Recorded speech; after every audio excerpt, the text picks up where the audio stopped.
So this is the final exam review for college algebra. Let's see.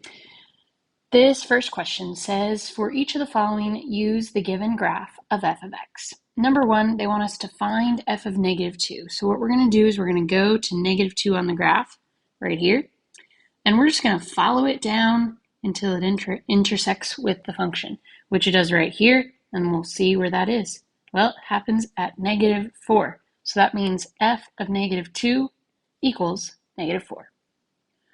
Part B, state the zeros, the domain, and the range. Well, the zeros are these guys. Anywhere that it crosses the x-axis is a zero. This one is a question mark, but the conclusion is this is not a zero because it does not actually touch that point. It's an open circle, which means it never actually gets there. So the zeros are just going to be the other three. That's -5, 0, and 2. So we'll go, well, I'll write it down below. Part B, the zeros are -5, 0, and 2. The domain is all of the possible x values. So where it says domain, we're going to make a list of all the possible x values. Or if it's a segment of the line or a section, we're just going to say where it starts and where it ends. So this arrow goes off to the left forever. You always assume that the arrows continue forever, which means the domain starts way over there at -infinity. And then the function continues to the right, and it stops right here. So this function has a domain of -infinity up to -4. And the question is always, should we include -4 or not? Well, because it's an open circle, we do not include, 4, not -4. So the domain starts all the way over at -infinity to the left, and then it goes all the way up to 4, but it does not include 4, so we do a curved bracket. For the range, it's a very similar process. We say how far down and how far up does the function go? Well, the lowest it ever goes is right here. So the range starts at -4. Then the function goes up, and it does a lot of things. It goes down and up, but eventually over here, it goes up, up, up, up, up again forever. So it goes all the way to infinity, which means the range is -4, and it includes -4 this time because that's a closed circle. So it's -4 up to infinity.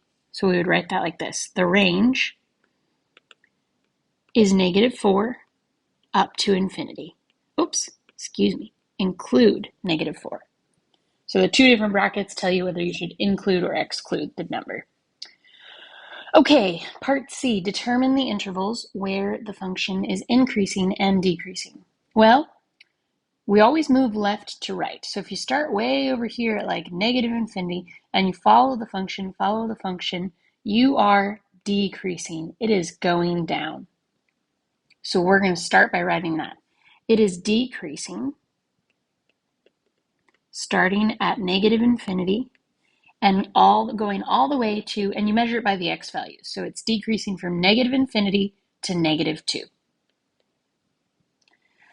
Then what happens next? It starts increasing. So from here all the way up to here, this function is increasing. So that is from -2 to 1. So we'll write that down. It is increasing from -2 to 1. And then let's see where else. Next, it's decreasing again. From 1 to 3, it's decreasing. And then finally, from 3 to 4, it's increasing. So we'll add those on. It says it is also decreasing from 1 to 3. That's this little part right here. And then it is increasing again, in this part right here, from 3 to 4. Okay, part D, determine or find the values of x at which the given function has a relative minimum and maximum. What are the relative minimum and maximums? Well, let's see. We want to find two things. Where it has the maximum or minimum, and what is the maximum or minimum. So here's how we do that. The where always means x. The what is is talking about the y value. So our relative maximums and minimums are just the peaks and the valleys of our function. So that would be this guy, and this guy. This one is not included because it's an open circle. It never actually gets there. So let's see, we've got 2 valleys and 1 peak. So we have 2 minima and 1 maximum. So I'll write that down. Let's see, we've got minimums, or minima, excuse me. The minima, well, we'll just write it twice. First minimum, second minimum. Minimum. There, that's better. The first minimum is -4, and it happens at -2. So the first minimum is -4, which occurs at x equals -2. The second minimum is, well, it's this value right here. The lowest that goes is -2. So the second minimum is -2, which occurs at x equals, what is that, 3. Then finally, we have a maximum. The maximum is 2. The highest it goes is 2. It occurs at 1, at x equals 1. Okay, and that's problem number 1. Number 2, determine the intervals where the following function is increasing, decreasing, and constant. Then state the domain and the range of this function. Well, we're going to follow the same process. So this function, we start here. It's increasing all the way up. Then it's just flat. This is constant. Then it's decreasing down to here. So again, we always go left to right. So let's see. I'm going to start by writing those. It is increasing. And again, whenever you're talking about where it does something, that's x. So it's increasing from -4, you can't see it, it's underneath, but that's a -4 down there, to -3. So it's increasing from -4 to -3. We always write this not including the endpoints. Whenever you're talking about increasing or decreasing, it doesn't include the endpoints. It is, well, we forgot, in between it's constant. It is constant from -3 to here, which is 2. It is constant from -3 to 2. And then it is decreasing the rest of the way. So it is decreasing from 2 to 4. All right. Then state the domain and the range. Well, let's see. The domain is the list of all the possible x values.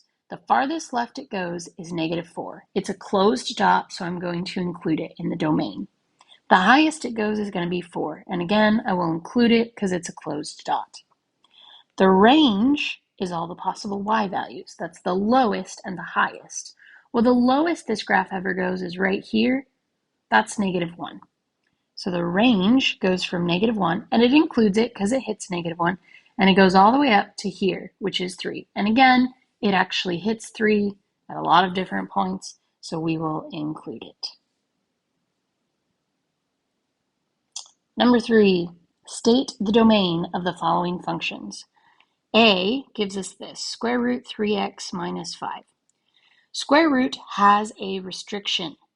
It has a restriction, and the restriction is you cannot take the square root of a negative. You cannot take a square root of a negative. So that's the first step to finding the domain, is determine exactly what the restriction is.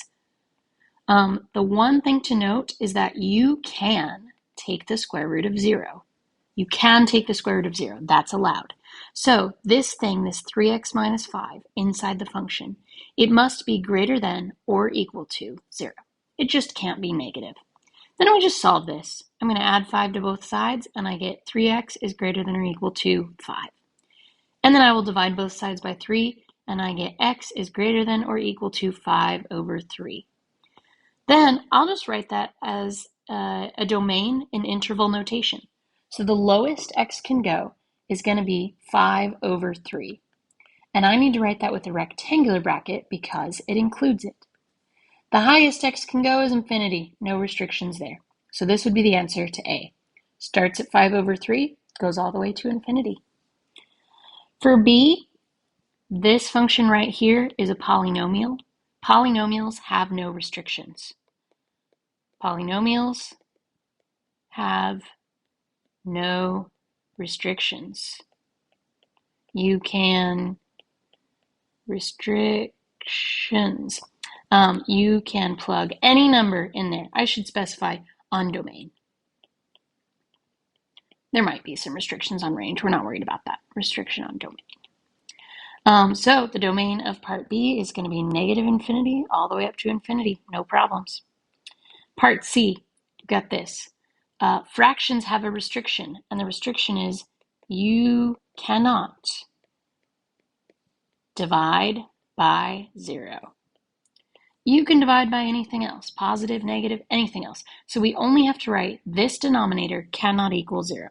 So I'll put 3x plus 2 cannot equal 0. Then I'm just going to solve that. And I get 3x cannot equal 2. And I divide both sides by 3, and I get x is not allowed to equal 2 over 3. X can be anything else. It can start at negative infinity. It can go all the way up to 2 over 3, but it does not include 2 over 3. So we draw the curved bracket to say that. And I'll label this domain, just D is fine.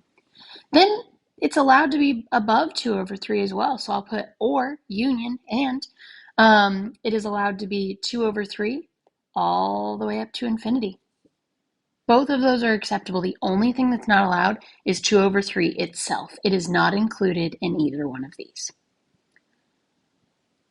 Let's see, D. X is in the exponent. You can raise a number to any power. You can raise a number to a positive power. You could do e squared. You can raise a number to a negative power. You could do e to the minus 2. You can even raise it to a fraction. So you can raise it to any power you like. Here's what that means. Part D, exponentials have no restriction on domain. Exponentials have no restrictions. There are no asymptotes that limit the domain.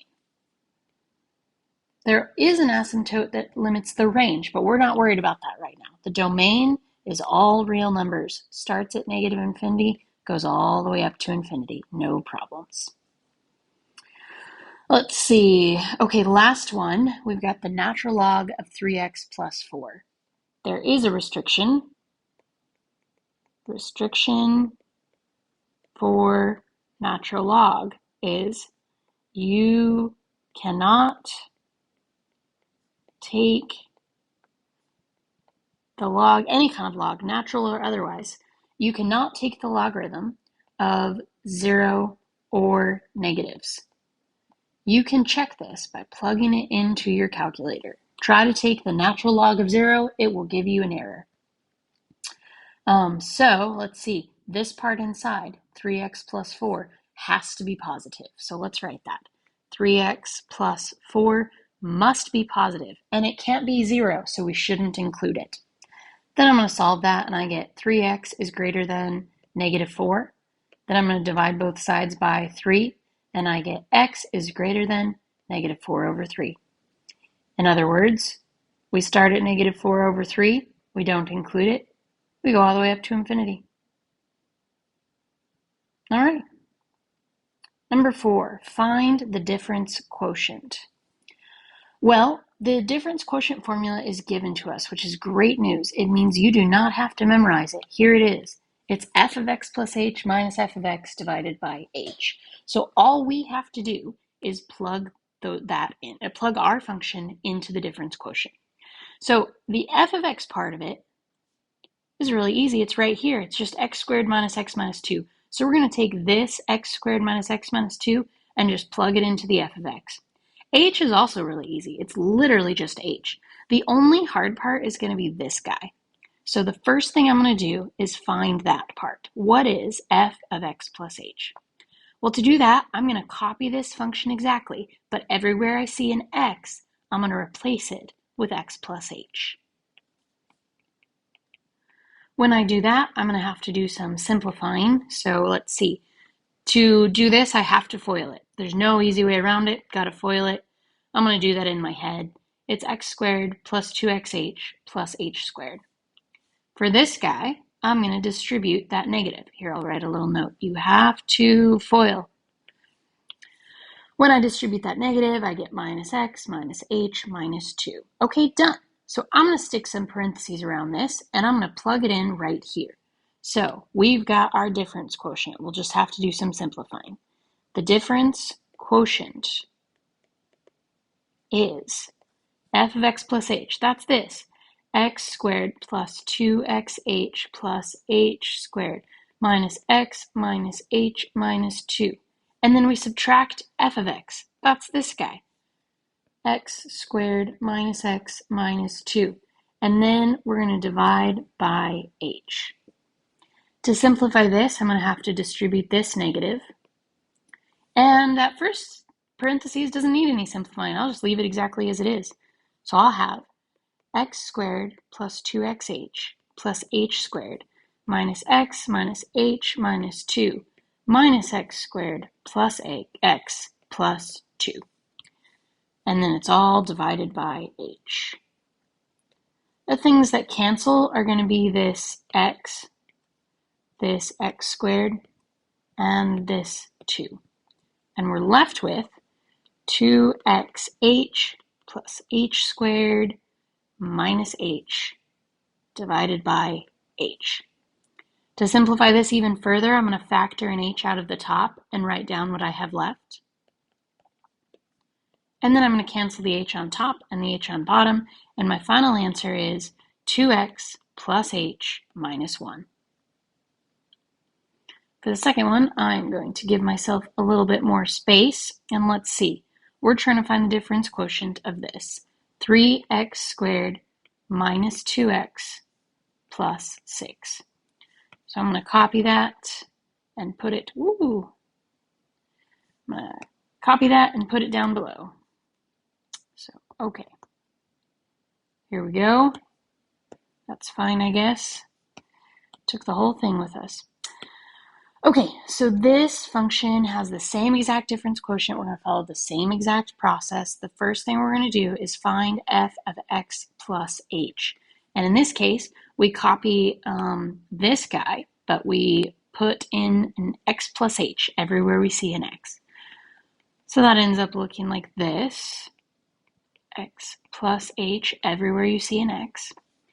And then the first thing I'm going to do is, again, FOIL this x plus h squared right here. FOIL. And then I'm going to take this negative 2 and I'm going to distribute it. Make sure the negative comes with it. So when I do that, I've got 3x squared plus 2xh plus h squared minus 2x minus 2h plus 6. I'm going to distribute this 3, and then I will be done with this piece of it. So I'll have 3x squared plus 6xh plus 3h squared, and then minus 2x minus 2h plus 6. Okay, so that whole thing is my f of x plus h. So that's what's going to go right here.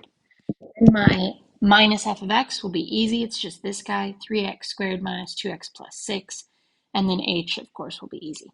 So my difference quotient, or my DQ, my Dairy Queen, will be 3x squared plus 6xh plus 3h squared minus 2x minus 2h plus 6.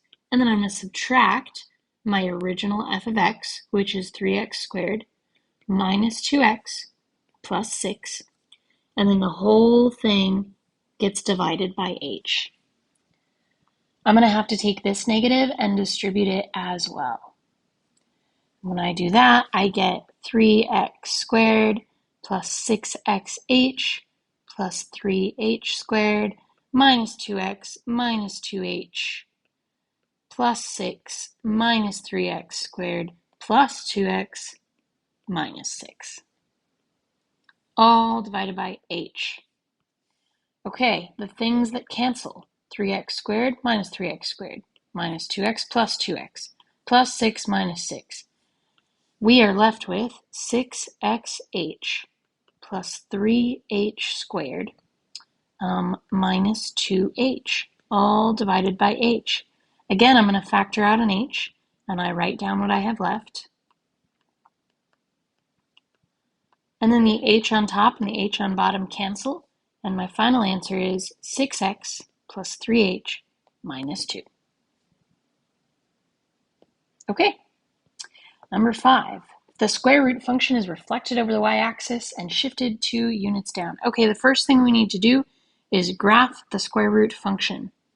To do that, I'm going to make a little table for myself over here off to the side, where I've got a column for x and a column for y. I'm going to pick some convenient numbers to plug in for x, so let me write my function. My function is the square root function. That's just this. So some numbers that are easy to plug in for x include 0, 1, and 4. Square root of 0 is 0. The square root of 1 is 1.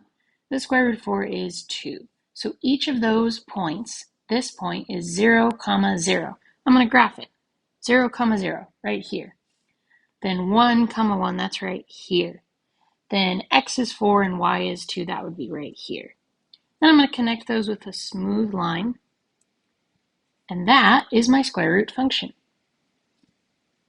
Now, I have to reflect it over the y-axis and shift it 2 units down. So I'm going to write that in different colors. The first thing I'm going to do is reflect it across or over y-axis. That's this guy right here. That's the y-axis. To reflect it over the y-axis is basically just a mirror. So, for example, this point is right on the mirror. It's not going to move. It's going to stay. This point is 1 unit to the right, so it's going to move to be 1 unit to the left. Exact same thing, other direction. This point is 4 units to the right, so it will move and become 4 units to the left. And then that's all I really need. I can draw a smooth line connecting my dots, and there we have it. My function has been reflected. The final thing I'm going to do is shift it 2 units down. So each point, I'm just going to take this guy, I'm going to move him down 2. I'm going to take the next guy, move him down 2. The next guy, move him down 2. That's it. And then I connect those new points with a smooth line. And the green is our final answer.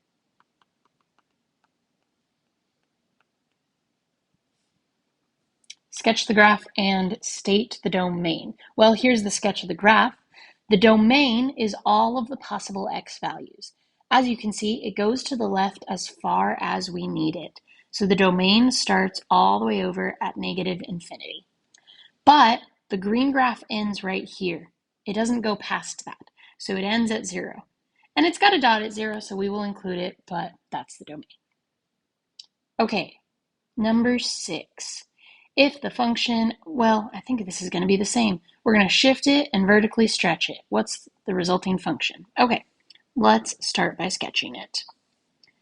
And again, I'm going to make my little table off to the side. I'll do some x values and see what y values they give me. Well, my function is absolute value function. That's a nice convenient one actually. So the values I'm going to plug in for x are going to be -2, -1, 0, 1, and 2. Then I'm going to take the absolute value of each of these, and I just get 2, 1, 0, 1, 2. Then I'm going to graph each of those points. So if x is -2 and y is 2, that's right here. If x is -1 and y is 1, that's here. If x is 0, y is 0, that's here. X is 1, y is 1, that's this guy. X is 2, y is 2, that's this. This function is a v that just kind of goes off forever in both directions. And you can kind of tell that's where we were headed. If we'd done more points, they would have just kept looking the same way. So, okay, the first thing I'm going to do is shift it left by 3. So each point, I will just move left 3. I'll start with this guy. He moves here. This next one moves here. That bottom point moves here.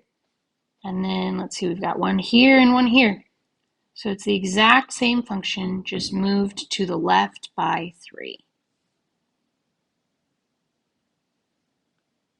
Okay? The last thing it says to do is vertically stretch it by a factor of 4. I think I need more space, so I'm going to give myself just a little more space. So to vertically stretch it by a factor of 4, what we're going to do is look at each point and multiply the y value by 4. So this y value is 0. It stays. So I'm going to put my yellow point right back on top of it. This y value is 1. Times 4 is 4. So that point will move all the way up here. This y value, and I'm doing it out of order. I'm doing it by smallest y value to largest y value, just because that's easiest. This y value is 1. It's going to be multiplied by 4, and that makes it 4. So it'll move all the way up. Finally, this y value is 2. Times 4 is going to be 8. So that will be way out here. So this one moves all the way up. And this one also moves all the way up, kind of like this. So my final answer looks something like this. It's a very tall, skinny, stretched out curve. And there we go. We have shifted it left and we vertically stretched it.